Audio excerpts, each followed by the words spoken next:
안녕하세요. 이번 수소에너지와 나노기술 동영상 강의 세 강의 첫 번째 강연을 맡은 울산과학기술원 에너지화학과학부의 주상훈이라고 합니다. 저는 오늘 수소 생산을 위한 나노촉매에 관해 강의 드리도록 하겠습니다. 현재 최근 1월 17일 우리나라 정부에서 문재인 대통령께서 수소 경제를 위한 로드맵 발표를 하셨습니다.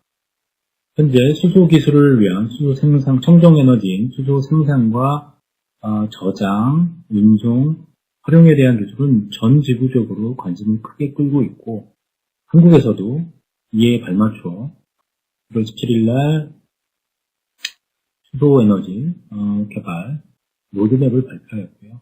최근에 큰 관심을 끌고 있습니다.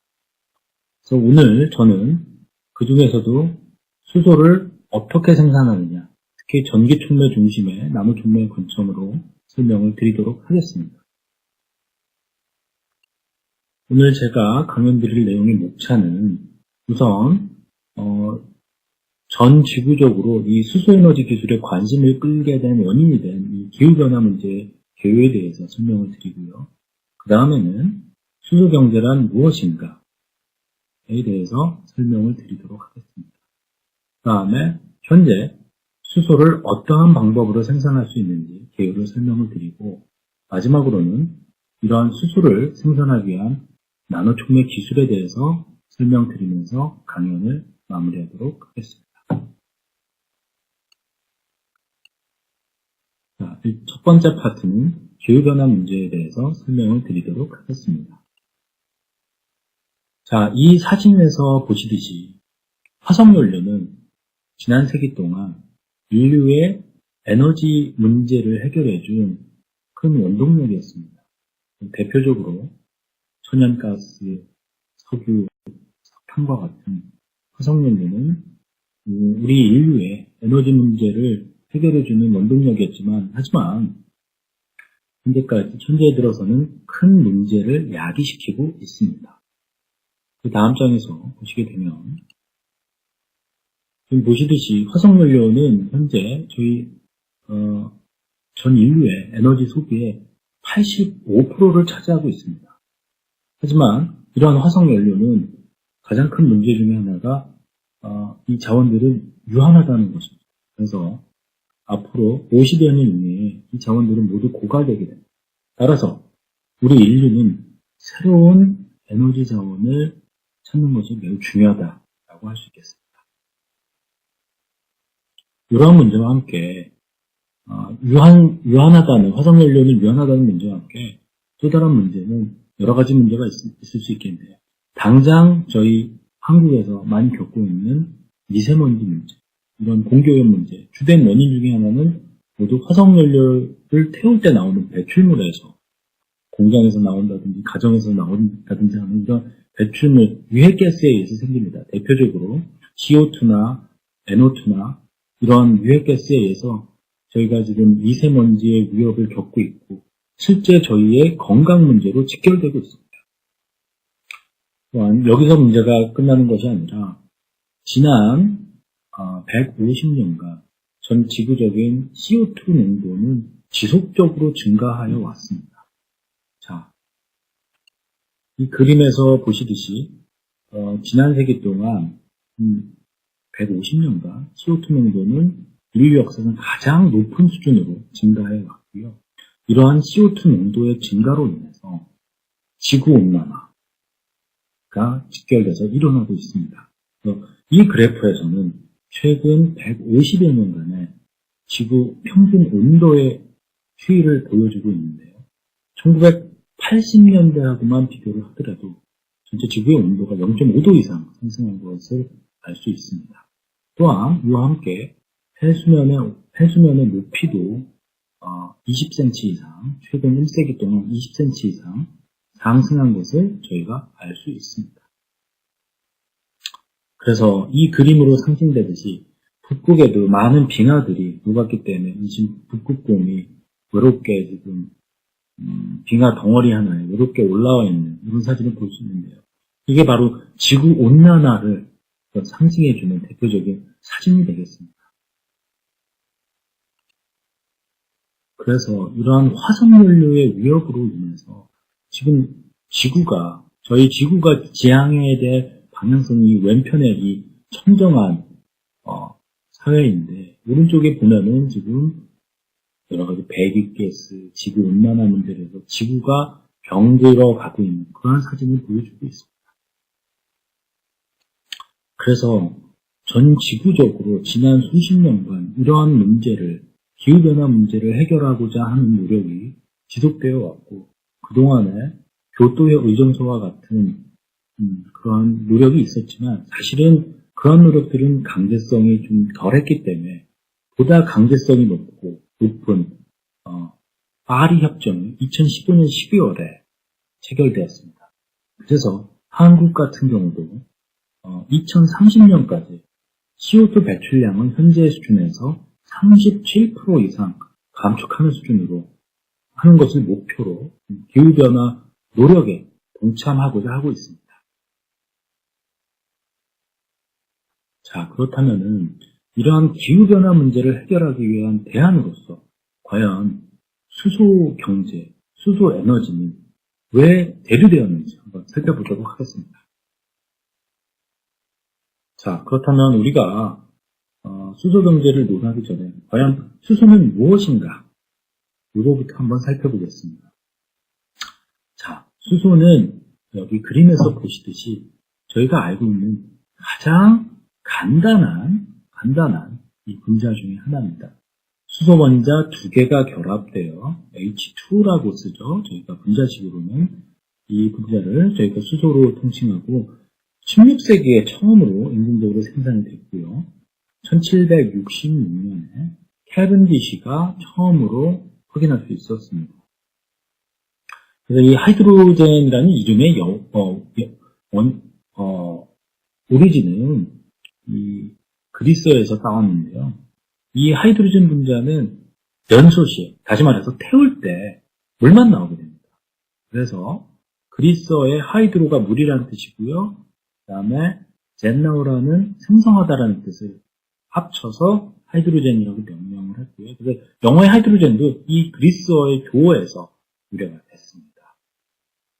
자, 그럼 하이드로젠이 에너지 전달체로서 왜 유용한지 한번 살펴볼까요? 자, 하이드로젠은 지구상에서 가장 가벼운 무색 무취의 기체입니다. 이 하이드로젠 같은 경우는 보통은 그 자체로 존재하지는 않습니다. 천연 그대로 존재하는 일은 매우 드물고요. 산소하고 결합된 물과 같이 다른 원소와 결합된 상태로 지구에 대량 존재하게 됩니다. 그래서 보통 저희가 수소 자체를 수소를 보통 에너지 캐리어, 에너지 전달체라고 많이 얘기를 하고요. 또한 이러한 수소에는 탄소가 없고 청정하고 그다음에 독성이 없고 생산과 저장, 운반 과정이 굉장히 안전합니다. 그렇기 또한 가장 중요한 장점은 무엇이냐면 이 무한정 있는 이 물에서 수소를 저희가 추출해낼 수 있습니다. 다시 말해서 무한정한 물을 원료로 해서 수소를 제조할 수 있기 때문에 굉장히 이 청정한 에너지 전달체다. 이런 말씀을 드릴 수가 있겠습니다. 자, 그래서 이 그림에서는, 16페이지 그림에서는 그 수소를 에너지 전달체로 한 에너지 사이클을 한번 저희가 보여드리고 있는데요. 자, 왼쪽 아래서부터 이 돌아가는 사이클을 한번 자세히 살펴보시면은, 자, 여기 보시면은 태양에너지나 풍력에너지와 같은 소위 말하는 재생에너지, 리뉴어블 에너지로부터 에너지를 이용해서 이 전기에너지를 뽑아냅니다. 그리고 이 전기에너지를 이용해서 물을 분해를 하게 됩니다. 그래서 물을 분해를 하게 되면은 여기 보시듯이 간단한 화학 반응에서 보시게 되면 수소하고 산소가 생성이 됩니다. 그리고 여기서 생산된 수소를 이용해서 수소를 적절하게 저장하고 필요한 부분에 운송을 하게 됩니다. 그래서 예를 들어서 운송된 수소는 연료전지와 같은 에너지 변환 장치에 공급이 돼서 다시 전기 에너지를 뽑아냅니다. 그래서 이 지금 사이클에서 보시게 되면은 지금 오로지 이용되는 들어오고 나오고 하는 분자는 물하고 산소, 수소 이 세 가지 분자밖에 없습니다. 여러분 보시듯이 여기서는 어떠한 탄소를 포함하는 원소도 들어있지 않습니다. 굉장히 그 얘기는 깨끗하다는 얘기죠. 그래서 지금 연료전지 반응을 보시게 되면은 수소하고 산소가 들어와서 물만 나오고 다시 말해서 배출물이 에너지를 뽑아내는 전기 에너지를 뽑아내면서 배출물은 물밖에 없다. 현재 우리가 예를 들어서 자동차에 들어가는 연료전지가 아닌 들어가는 기관은 내연기관입니다. 에너지를 뽑아내는 장치는 내연기관 같은 경우는 여러분들 석유를 내연기관을 이용해서 태워서 에너지를 뽑아내는데 그 과정에서 자, CO2, CO, NO, NOx 같은 여러 가지 탄소나 질소를 포함하는 유해 성분들, 소위 말하는 그린하우스 가스들이 다량 배출되게 됩니다. 물론 차량에서 이러한 유해 가스를 제거하고 없애주는 장치들이 있지만 그럼에도 불구하고 공기 중으로 뿜어 나오게 돼서 결국은 지구 온도를 상승시키게 되고 기후변화를 야기하게 되는 원인이 되는 거죠. 하지만 저희가 잘 아는 요새 각광받고 있는 연료전지를 탑재한 수소전기차를 이용하게 되면 오로지 이 반응의 배출물이 물밖에 없기 때문에 굉장히 청정한 에너지 장치다. 이렇게 말할 수 있겠죠. 자, 그러면은 이 수소를 에너지 캐리어로, 에너지 운반체로 사용하는 이러한 개념이 갑자기 최근 몇십 년 사이에 최초로 나왔냐 하면은 재미나게도 이미 150여 년 전에 프랑스의 소설가죠. 쥘 베른이라는 사람이 신비의 성이라는 책에서 이미 이러한 수소 에너지 소사이티를 예견을 했습니다. 그래서 여기 제가 지금 소설 영문본에서 따온 문구인데요. Water will be the coal of the future. 무슨 얘기입니까? 물이 미래의 석탄이 될 것이다. 에너지원이 될 것이다. 다시 말해서 물로부터 수소를 뽑아내서 이 수소를 에너지원으로 사용한다라는 개념을 이미 놀랍지 않나요? 이미 150여 년 전에 예측을 했다는 겁니다. 그동안 꾸준히 인류가 노력을 해왔고요. 자, 그렇다면은 지금 이 슬라이드에서는 제가 다시 한번 그러면 수소를 탄화수소가 아닌 화석연료가 아닌 수소를 에너지 저장체로서 사용해야 되는 이유, 이 수소 경제의 필요성에 대해서 다시 한번 정리를 해드리겠습니다. 그래서 이 내용은 파트 1의 내용과 일부 중첩이 됩니다만 중요하기 때문에 다시 한번 강조를 해드리겠습니다. 첫 번째 가장 큰 이유는 기후변화 문제. 이건 인류가 당장 지금 겪고 있고 직면한 문제가 되겠죠. 대기오염 문제 마찬가지입니다. 그 다음에 국내의 한국의 에너지 자립 문제 그리고 계속 또 증가하는 에너지 수요 문제를 감당하기 위해서는 이러한 수소 경제가 절실하게 필요하다라고 말할 수 있겠습니다. 자, 한 가지씩 다시 한번 정리를 해볼게요. 자, 기후변화 문제부터 말씀을 드려볼까요? 자, 앞서 말씀드렸듯이 화석연료 사용량이 점점 증가하기 때문에 이 이산화탄소를 비롯한 온실가스들의 배출 용도가 점점 높아지고 있습니다. 배출량이. 그래서 이 때문에 기후변화가 생기고요. 그래서 모든 대륙 해양에 걸쳐서 자연, 인간 살 시스템에 심각한 영향을 미치고 있습니다. 저희가 바로 느끼는 것이 해수면이 상승한다. 그 다음에 홍수나 폭풍, 허리케인 자주 오죠, 요새 들어서. 그 다음에 또 가뭄이 온다든가, 그 다음에 그래서 이제 해양 육지 생태계가 많이 파괴되고 있습니다. 그래서 아까 파리 협정을 제가 언급드리면서 말씀드렸듯이 우리나라, 한국을 포함해서 전 세계가 이 온실가스 방출 감소의 필요성에 동의를 하고 전 지구적으로 이 감축 목표를 향해서 경주하고 있는 상황입니다. 자, 대기오염 문제. 저희가 이거 매일매일 겪는 문제입니다. 미세먼지 문제, 대기오염 문제. 자, 각종 산업으로 유발된 스모그나 오존이나 그다음에 분진, 산화질소, 산화황 같은 온갖 그 유해 배출물로 인해서 대기 중에 우리한테 필요한 산소 농도가 감소하고 있습니다. 그래서 결국 대기오염, 음식효과, 산성 농도 증가, 오존층 파괴 등 다양한 그 안 좋은 결과들이 일어나고 있죠. 만약에 화석연료가 아닌 수소를 에너지 저장체로 사용하게 되면, 수소를 태우게 되면 오로지 배출물이 물밖에 없으니까 수소를 사용하는 것이 매우 중요하다. 생각할 수 있죠. 자, 세 번째 문제는 이제 에너지 자립 정책적인 문제인데요. 한국이 대표적인 에너지 빈국입니다. 안타깝지만. 그래서 한국은 에너지 수요의 97%를 이제 수입에 의존하고 있습니다. 그래서, 근데 이제 이 문제는 에너지 생산국이 지정학적으로 표출되어 있죠. 그래서 에너지 자원에 대한 경쟁, 그 다음에 자연재해에 의한 또 기반시설 파괴 등이 또 이제 야기되는 문제들인데요. 하지만 이제 친환경 에너지 수소를 사용하게 된다면 현재 그 타국에 의존하고 있는 에너지 의존도를 대폭적으로 줄이게 되면서 궁극적으로는 에너지 자립에 기여할 수 있다라는 것. 그리고 마지막 네 번째 사항은 에너지 수요 문제인데요. 지금 현재 전 세계 인구가 한 70억 정도 되는데요. 인구는 계속 증가하고 있습니다.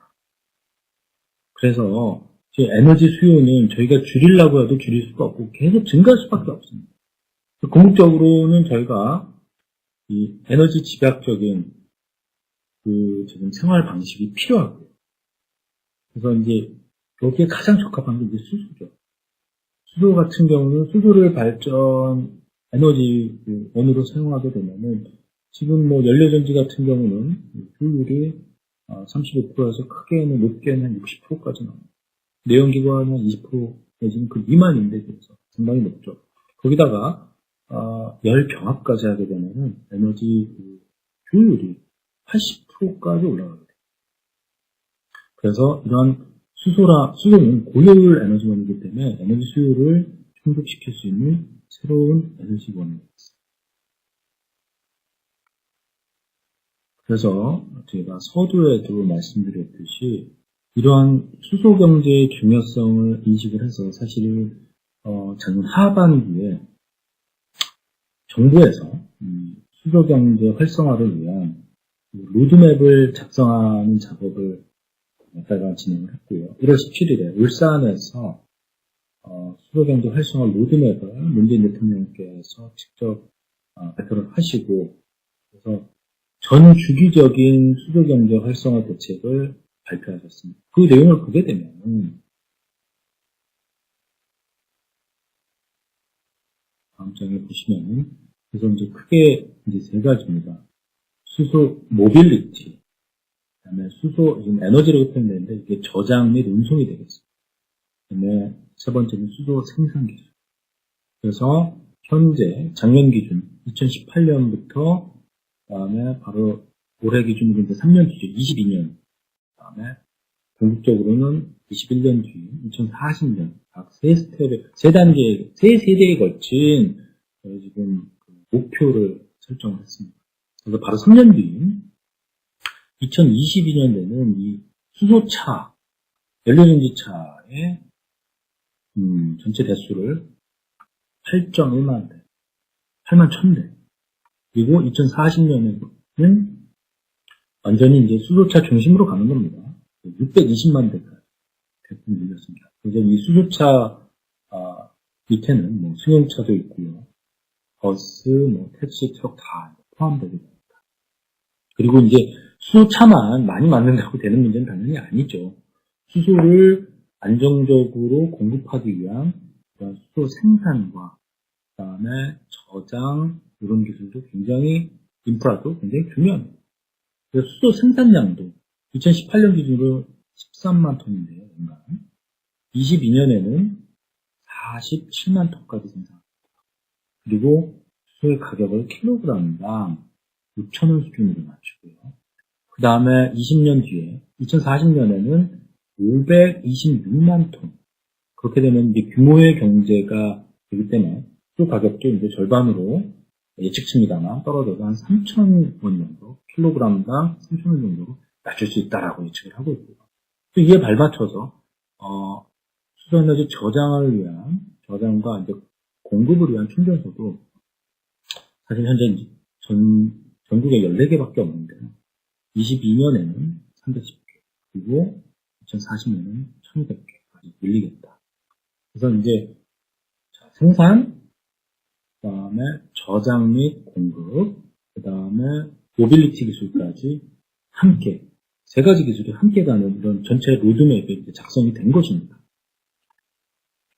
그래서 이제 저희가 이제 사진으로 이제 뭐 상징적인 그 수소 모빌리티, 수소 전기차죠.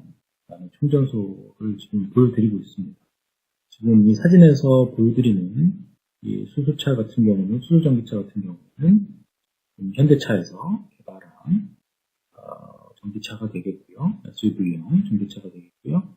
그 밑에 사진은 이제 수소 전기차 기반의 버스가 되겠습니다. 그다음에 오른쪽 사진은 충전소입니다. 수소 충전소입니다. 그래서 이제 이 앞선 슬라이드에서 설명드렸듯이 2040년이 되게 되면은 전국에 1200개 충전소를 설치해서 지금은 현실적으로 14개밖에 없기 때문에 수소차가 있어도 이게 안정적으로 충전을 하는 게 쉽지가 않습니다. 하지만 2040년이 되게 되면은 전국에 뭐 1200개 정도면 충분히 저희가 수소 떨어져도 어디서든 이제 충전을 할 수 있다는 거죠. 자, 제가 오늘 이제 강의에 포커스를 맞춘 수소 생산 부분입니다. 제가 이제 수소 생산 부분을 자세하게 좀 표로 따왔습니다. 그래서 앞에 장에 보여드렸던 공급량이 2018년에 13만 톤, 22년에 47만 톤, 그 다음에 궁극적으로 40년에 앞선 슬라이드가 숫자는 살짝 다른데요. 526만 톤 이렇게 지금 했고요. 그러면은 수소를 어떻게 생산하느냐? 여기 좀 몇 가지가 소개되어 있죠. 그래서 여기 보시면은 현재는 지금 부생수소 추출수소라는 말이 있는데 부생수소는 뭐냐면은 그 공장에서 남은 그 부생가스라고 있습니다. 거기서 수소가 포함이 돼 있어요, 일부. 그거를 이제 분리공정을 통해서 수소만을 추출해내는 공정을 통해서 얻는 가스가 이제 부생가스가 되겠고요. 추출가스는 현재 그 탄화수소를 리폼한다고 그러는데요. 계질 반응을 통해서 얻어내는 방식으로 얻는 수소입니다. 그러니까 요거는 좀 나중에 자세히 설명을 드리겠지만 추출수소 방식 같은 경우는 현재로서는 현재 공정에서는 가장 값싼 공정이지만 문제가 이 경우는 하이드로카본에서 시작을 하기 때문에 탄화수소에서 시작을 했기 때문에 CO2나 CO 같은 그런 온실가스가 또 배출이 되는 문제가 있어요. 그래서 2022년부터 보면은 세 번째 이제 수전해가 도입이 됩니다.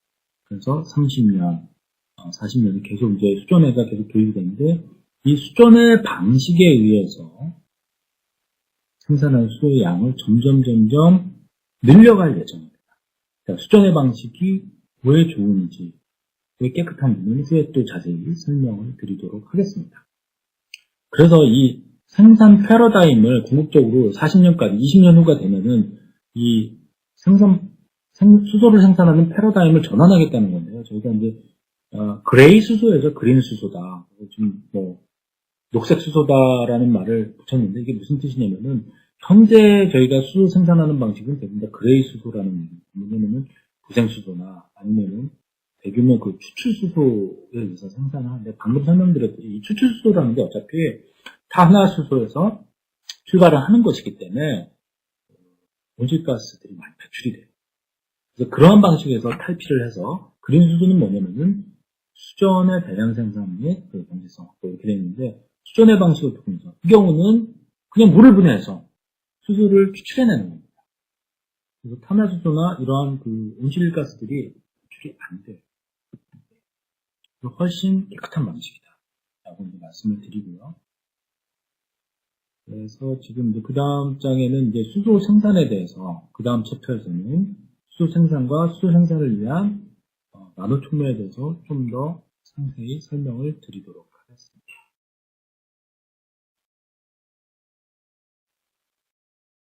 예. 그래서 방금 설명드렸듯이 이제 수소 생산에 대해서 좀 더 이제 자세히 한번 한 걸음 더 들어가 보겠습니다. 수소 생산 방식을 이 그림에서 보시면은 크게 이제 원료가 크게 네 가지가 있죠. 화석연료에 의한 방식, 공업 부산물에 의한 방식, 그 다음에 천연재료인 리뉴어블 재료인 바이오매스를 해서 변환하는 방식, 마지막으로 태양 풍력 에너지 발전과 같은 리뉴어블 신재 재생에너지와 물을 결합한 방식, 크게 네 가지가 있겠습니다. 그래서 하나하나 살펴보시게 되면은 화석연료, 예를 들어서 메탄가스를 태우게 되면은 이렇게 되면은 메탄가스는 예를 들어서 탄소 하나랑 수소 4개가 있는 문제입니다. 그래서 이걸 갖다가 물을 넣어서 물과 함께 반응해서 태우게 되면은 그 메탄에 들어있던 수소 원자들이 결합해서 수소 분자로 변환되게 됩니다.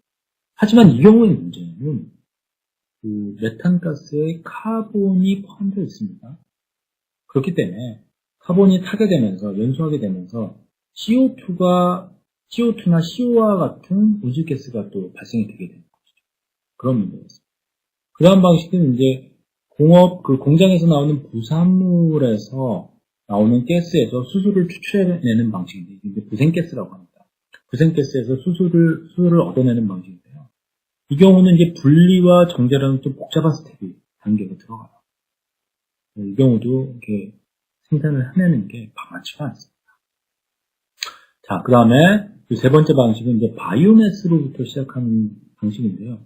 이 경우도 여러 가지 단계를 거쳐서 수소까지 오게 되지만 중간 생성물로서 탄소를 포함하는 분자들, 그린하우스 가스 포함해서요, 많이 발생합니다. 그래서 이 바이오매스를 기반으로 한 방식도 결국에는 저희가 궁극적으로 이상적으로 바라는 방식은 아니라는 거죠. 마지막으로는 이제 저희가 이제 자세히 설명할 이제 이 물하고 전기 에너지로부터 시작하는 이런 방식인데요. 이 경우는 좀 앞선 스텝에서 이제 태양이나 풍력 발전을 통해서 전기 에너지를 뽑아냅니다. 그래서 그 에너지, 소위 재생에너지, 리뉴어블 에너지를 물에다 가해주게 되면요. 물에 에너지를 가해서 물을 분해합니다. 쪼갭니다.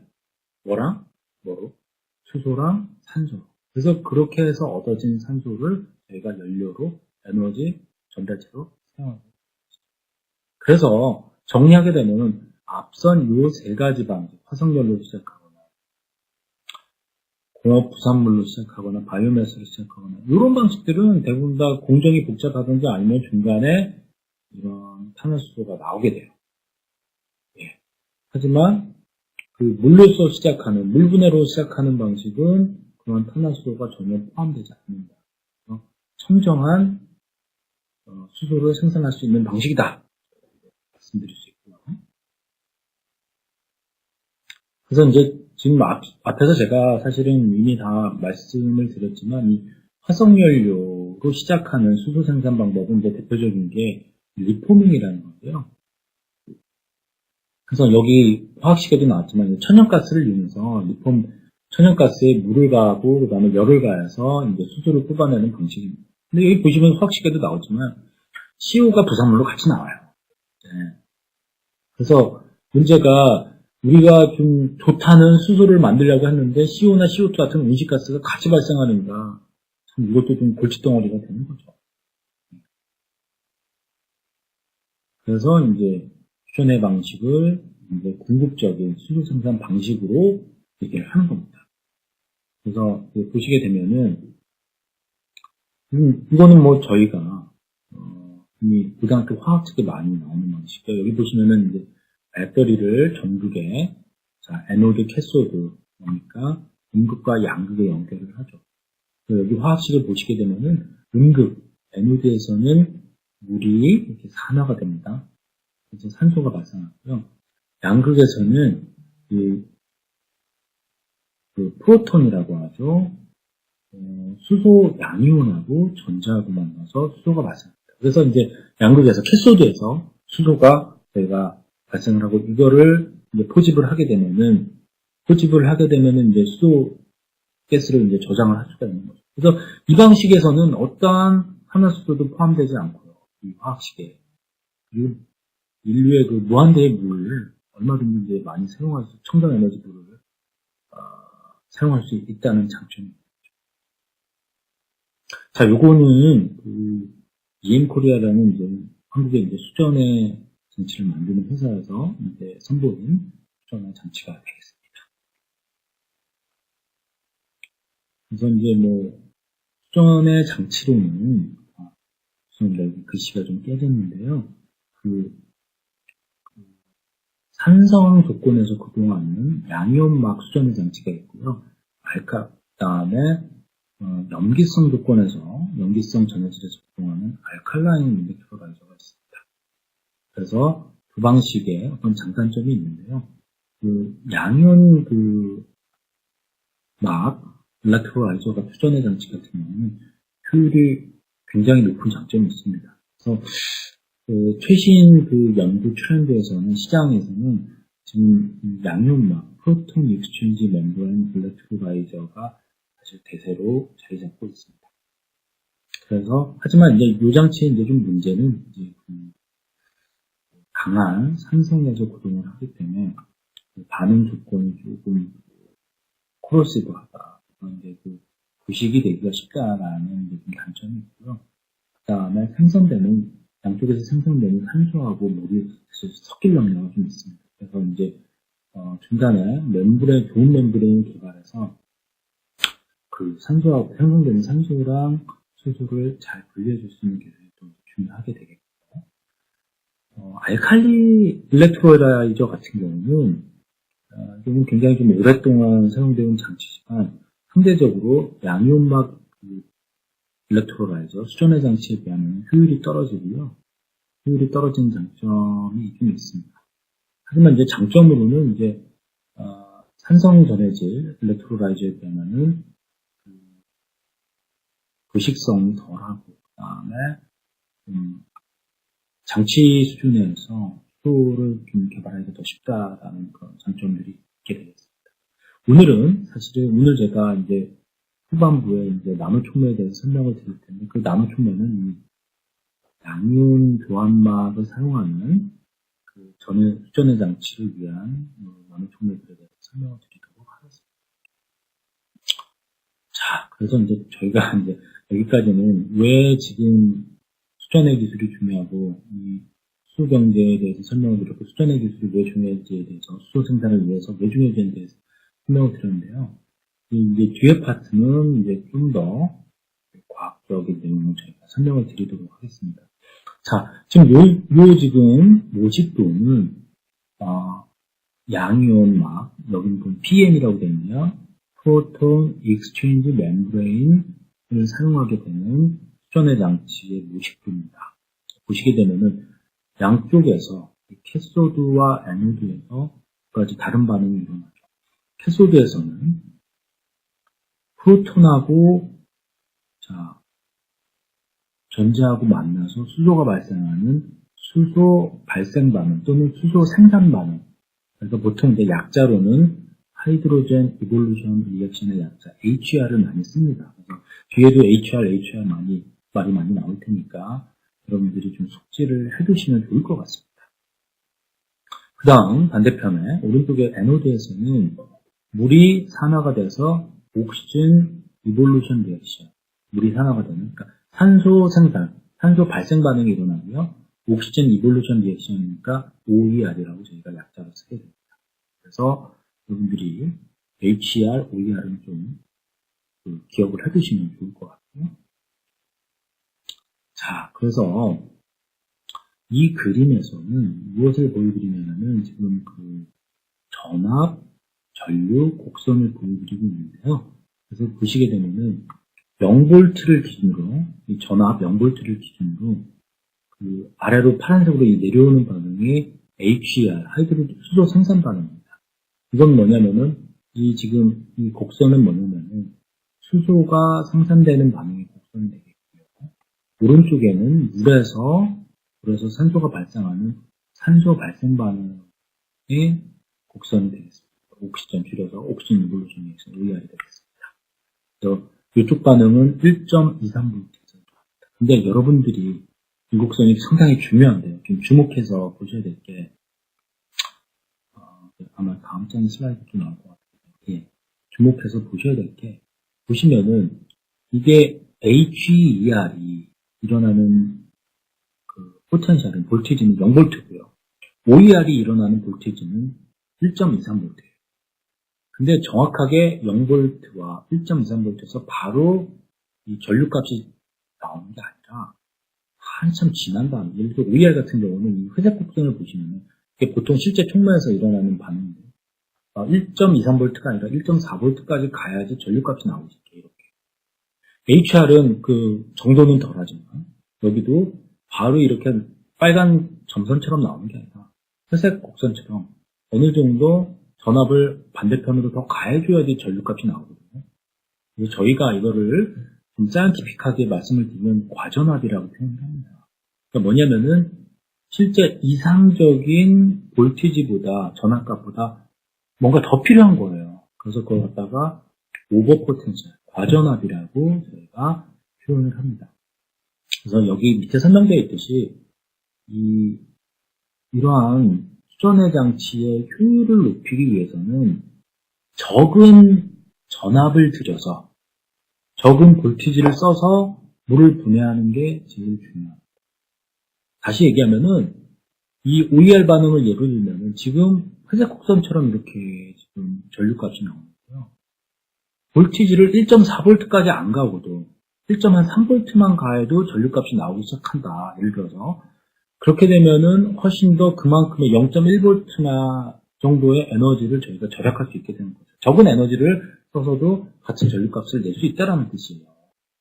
HR 경우도 마찬가지예요. HR 경우도 이 왼쪽으로 갈수록 안 좋은 건데 이거를 오른쪽으로 끄잡아 당기는 거죠.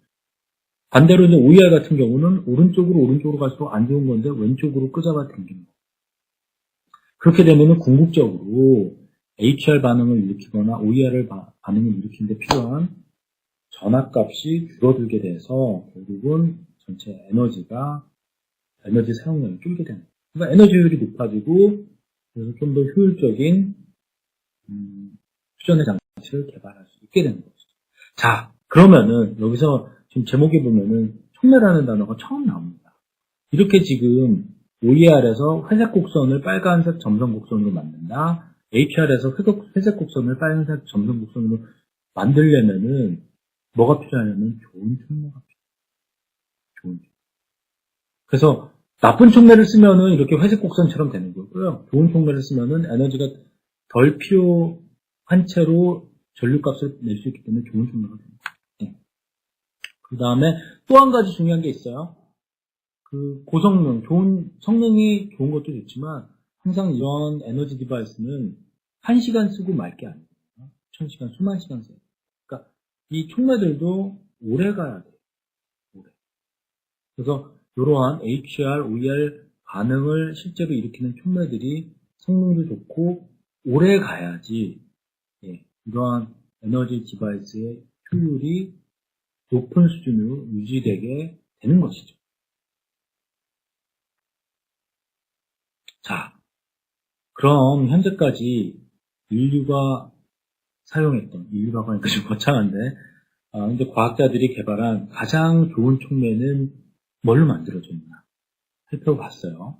그래서 요 지금 그래프에서 보시면은 이게 그래프가 올라갔다가 이렇게 내려옵니다. 그래서 이 촉매 분야에서 이런 곡선을 소위 볼케이노 곡선이라고 많이 얘기를 합니다. 그러니까 화산형 곡선이라는 거죠.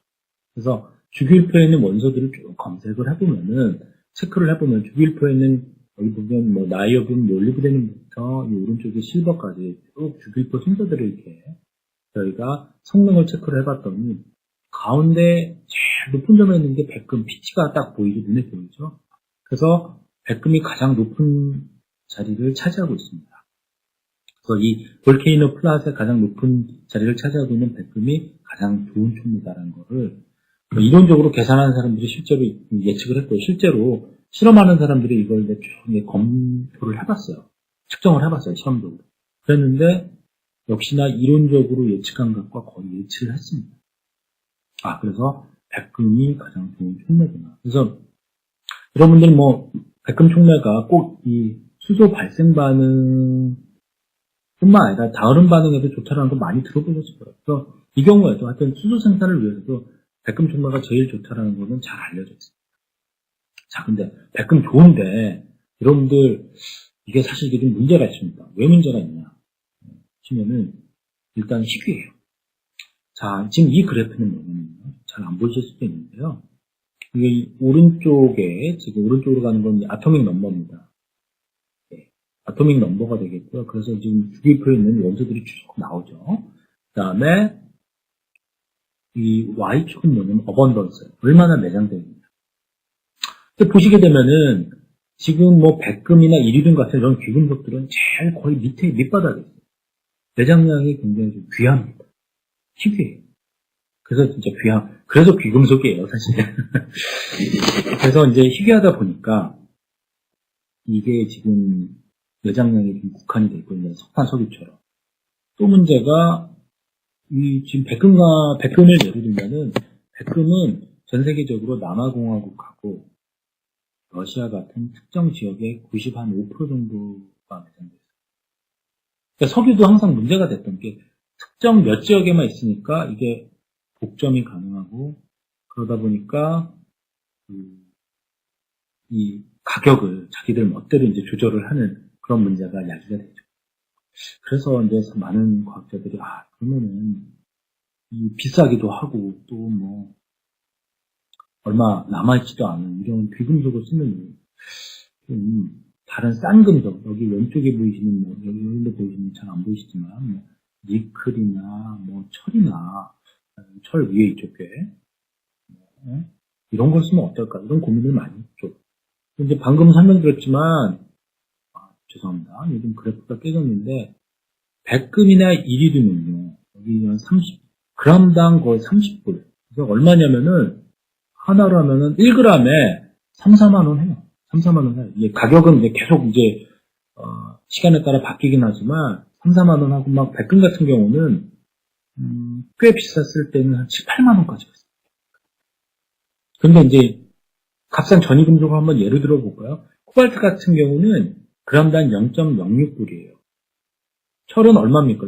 계산도 못하겠는데 거의 없는 수준이에요. 가격이. 정말 싸죠. 그래서 사람들이 이제 고민을 하기 시작했습니다.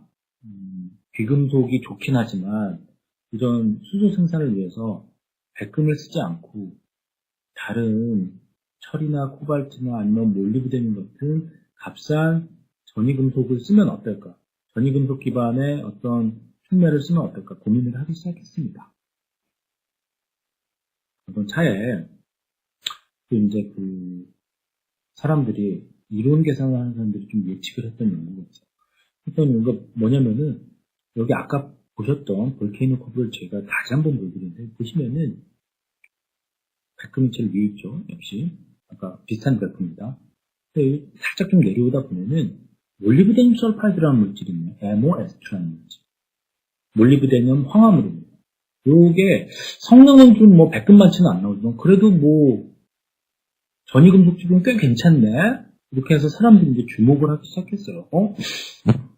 몰리브데늄은 훨씬 싸니까 백금에 비하면. 그래서 그러면은 성능은 백금만큼 100%는 구현이 안 되더라도 그 성능이 모자른 거를 좀 값싼 가격으로 좀 그러니까 메이크업을 할 수 있지, 보충할 수 있지 않을까, 이렇게 좀 생각을 한 거죠. 그래서 이제 한 최근 10년에서 15년 동안 사람들이 이런 몰리브데늄 설파이드나 아니면은 다른 전이금속 기반의 뭐 설파이드, 황화물, 인화물, 그다음에 뭐 카바이드, 이런 전이금속 기반의 화합물들을 수소 생산용 촉매로 쓰는 연구를 많이 했습니다. 그리고 이 연구에서 나노 기술이 엄청난 역할을 해요. 그래서 오늘 이제 후반부에 이제 계속 설명하는데 나노 촉매를 이제 마지막에 한 15장 정도 보여드릴 텐데요. 그런 내용은 이제 후반부에 이제 나오게 됩니다. 자, 그래서 이제 2005년에 이제 이건 발표가 됐던 연구였는데요. 그래서 이제 이거는 이제 이론 계산으로 몰리브데늄 설파이드 이 비귀금속 수소 생산 촉매가 상당히 유망하다라는 것을 입증했던 그런 연구가 됐고, 사실 이제 이때부터 이제 사람들이 관심을 기울이면서 쳐다보기 시작했던 것 같아요. 그러면은 아까 말씀드렸지만 몰리브데늄 설파이드가 맞아요. 성능은 그러니까 백금하고 어느 정도는 유사하게는 성능이 나오긴 하는데 그래도 좀 꽤 떨어지거든요. 그러면은 어떻게 하면은 이 같은 몰리브데늄 설파이드 같은 전이금속 화합을 갖고 어떻게 하면 성능을 극대화시킬 수 있을까, 이런 고민을 했죠. 그래서 이제 요거는 뭐 몰리브데늄 설파이드 화합물에만 적용되는 그런 방법론이 아니고 모든 촉매 물질에 적용되는 방법론이 되겠는데요. 여기에 이제 이 나노 기술도 많이 이제 도입이 됩니다. 그래서 일반적으로 촉매 성능이라는 것은 정량적으로 저희가 계산을 하게 되면 촉매 활성을 나타낼 수 있는 활성점의 수 곱하기 촉매 활성점당 하나의 활성점당의 활성으로 나타내게 됩니다. 그래서 촉매 성능을 높일 수 있는 방법은 두 가지죠. 그러니까 활성점의 수를 늘리든지 아니면 애초에 활성점 하나당 활성이 높은 그런 자리를 많이 만들든지, 이 두 가지 다 하면 더 좋고요. 그래서 각각의 케이스에 대해서 저희가 세세한 방법론을 말씀을 드리면 촉매 활성점을 뭐 늘리는 방법의 한 가지는 뭐 죄송합니다. 그 촉매 입자의 모양을 조절해서 이렇게 만드는 방법이 있고요. 그 다음에 촉매 담체하고의 혼성화를 통해 하이브리다이제이션을 통해서 성능을 활성점을 주는 방법. 그 다음에 또 이제 뭐 나노 구조화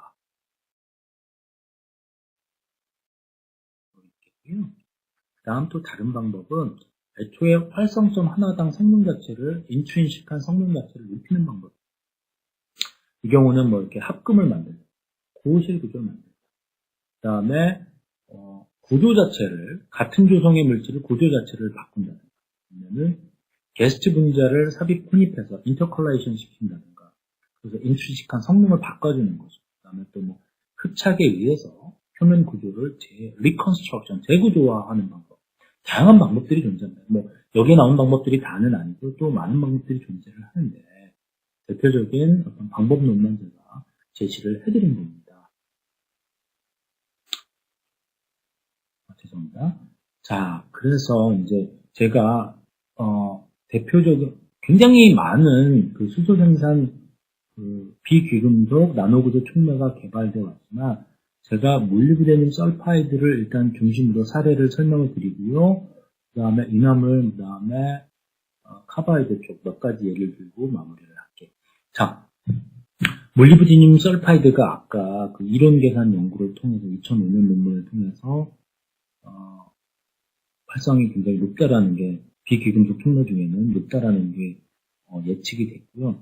요게 이제 2007년에 사이언스지에 보고가 됐는데 최초로 성능이 높은 촉매를 실험적으로 구현하면서도 또 한 가지 포인트는 실제 촉매가 나오는 자리가 어디냐, 이거를 규명했던 아주 의미 있는 논문이 되겠습니다. 그래서 지금 이 사진을 보시게 되면은 몰리브데늄 설파이드라는 물질이 층상형 물질이에요. 층을 이루는 흑연 있죠, 여러분들. 연필에 들어가는 흑연처럼 층을 이루는 물질이에요. 층층에 쌓여있는 물질인데 그 층에 이제 크게 두 가지 자리가 있습니다. 베이슬 플레인, 그러니까 평면 자리가 있고, 있고요. 안쪽에. 바깥쪽에 엣지 자리, 모서리 자리들이 있는데요. 평면 자리는 알고 봤더니 아무리 백날 많아봐야 촉매활성이 없다라는 게 입증이 됐어요. 그 다음에 엣지 자리 같은 경우는 이 촉매활성이 있다라는 게 증명이 됐어요. 어떻게 입증을 했냐면은 이분들이 이 연구진에서는 이 엣지 자리의 개수를 좀 바꿔가면서 촉매를 제조를 했고 엣지 자리의 길이가 길수록 또는 엣지 자리의 양이 많을수록 촉매활성이 전류 밀도, 다시 말해서 촉매활성이 높이 나오는 걸 확인을 했습니다. 그래서 이 엣지 자리가 활성점 자리다라는 걸 규명을 했어요. 그래서 이제 그 후속 연구진들이 한 일은 뭐냐면, 어떻게 하면은 이 엣지 자리를 일부러 많이 만들 수 있다. 아까 말씀드렸지만 활성점을 보이는 자리를 나노 구조화를 한다든가 다른 방법론을 통해서 많이 만들어서 활성을 높이자. 이런 연구 전략을 택하게 된 거죠. 자, 그래서 지금 여기 사진이 두 개가 있는데요. 이 두 장의 사진은, 왼쪽 사진은 뭐냐면요. 몰리브덴 설파이드 물질을 여기 이쁘게 3000 나노 구조화를 했어요. 그래서 표면 자리가 굉장히 많이 노출되도록 하는 방법론입니다. 오른쪽 그림은 굉장히 작은 몰리브덴 설파이드 기반의 클러스터 컴파운드를 화합물을 만듭니다. 그렇게 되면은 몰리브덴이랑 이 설퍼 모서리 자리가 굉장히 그 덴시티가 높아져요. 그래서 이러한 방법론, 이거 말고도 여러 가지 방법론이 있지만 제가 대표적인 사례만 보여드리는 거예요. 이러한 방법론을 통해서 굉장히 고성능의 비귀금속 몰리브데늄 설파이드 MOS2 촉매를 만들 수 있다는 것을 예를 든 겁니다. 다음에 이거는 이제 제가 관련된 연구기도 한데 제가 수행했던 연구인데요. 이 몰리브데늄 설파이드라는 화합물 자체가 층상형, 층을 이루는 물질인데 흑연처럼 여러 층으로 쌓일 수 있거든요. 그래서 제가 했던 연구가 뭐냐면은 그럼 몇 층으로 쌓는 게 가장 좋냐 연구를 해봤어요. 해봤더니 여기 보시면은 뭐 한 층, 두 층, 세 층, 네 층을 층수를 조절하면서 만들어봤는데 한 층 정도 됐을 때 성능이 가장 좋았어요. 뭐 이런 연구는 뭐냐면은 그래서 이제 몰리브덴 설파이드 화합물의 어떤 생산력 물질의 구조하고 성능하고의 어떤 상관관계를 저희가 규명했던 연구이기도 하고 또 한 가지 포인트는 이 층수가 많아질수록 이 수소 생산에 생산 반응을 할 때 전자가 이동해야 되거든요. 전표합 반응이기 때문에. 그래서 층수가 많아지면 많을수록 그 전자 이동하기가 힘들어져요. 저희가 이제 그거를 규명했던 연구가 있습니다. 세 번째 접근법은 아까 보여드린 대로 무슨 어떤 서포트하고 혼성화, 여기서는 이제 탄소 그래핀이라고 하는 탄소 물질하고의 혼성화를 통해서 성능 향상을 꾀했던 어떤 접근법이 되겠습니다. 그다음에 또 다른 접근법은 MOS2의 아예 인트린식한 구조를 제어를 한 거예요. 그래서 보시면은 MOS2 물질은 사실은 같은 조성을 가지만 원자 배열 구조는 조금씩 다를 수 있거든요. 여기는 뭐 WS2로 예를 들었지만 MOS2 사촌이에요. 그러니까 2H라는 그냥 일반적으로 쉽게 얻어지는 구조가 있고요. 1T라는 좀 구조적으로는 불안정하지만 에너지적으로 그러니까 불안정해서 굉장히 촉매활성이 좋은 구조예요.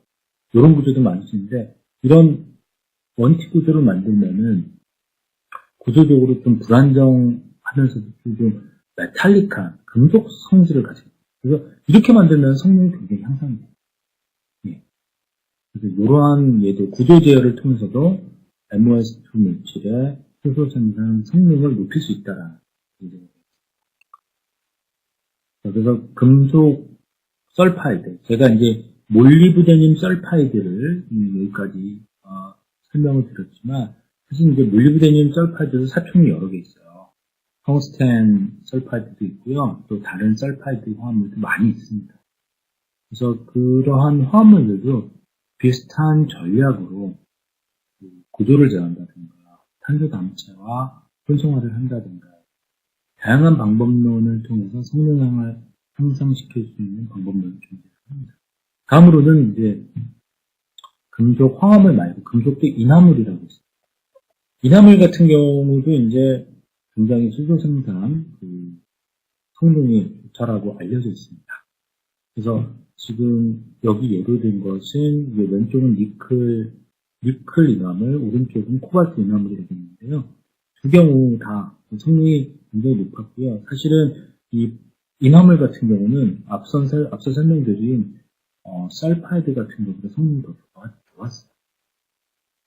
그래서 이런 초기 연구가 있은 다음에 두 번째 제가 예를 든 거는 이거는 실제 수전의 디바이스에 적용하기 쉽도록 수전의 디바이스에 직접 촉매층을 성장화시킨 예가 되겠습니다. 이런 식으로도 3000 구조의 금속 이나물, 촉매, 코발트 포스 이나물, 철 이나물을 이용해서 고성능 촉매 구조를 만들고 구현했다라는 거죠. 또 이제 어떤 사람들은 이런 접근법들, 이나물과 황화물의 혼합 믹스처를 사용해서 굉장히 고성능을 구현한 예제도 있겠습니다.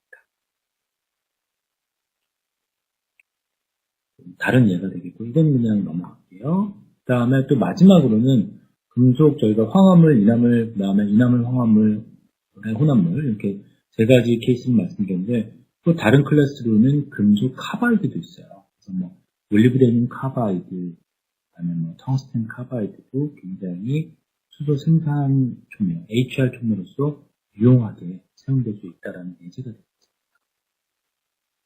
그 다음에 이 경우는 뭐냐면은 카바이드를 만들고요. 표면층에 백금을 아주 얇게 만드는데 코실의 구조의 촉매가 되겠는데요. 또 이런 경우도 이 경우는 백금이 사용되긴 하지만 백금의 사용량을 굉장히 극소화시킨 촉매 설계가 되겠죠. 제가 지금 약간 수박 겉핥기 식으로 하나의 예제만 빨리빨리 넘어가면서 보여드리고 있는데, 다 지금 이러한 촉매를 제조하는데 아주 나노 기술이 유용하게 사용되고 있다는 걸 강조하고 싶습니다. 또 마지막으로는 이제 금속, 황화물, 이나물, 그리고 저희가 방금 전에 카바이드를 설명드렸는데, 아예 금속이 없는 탄소계 촉매도 있어요.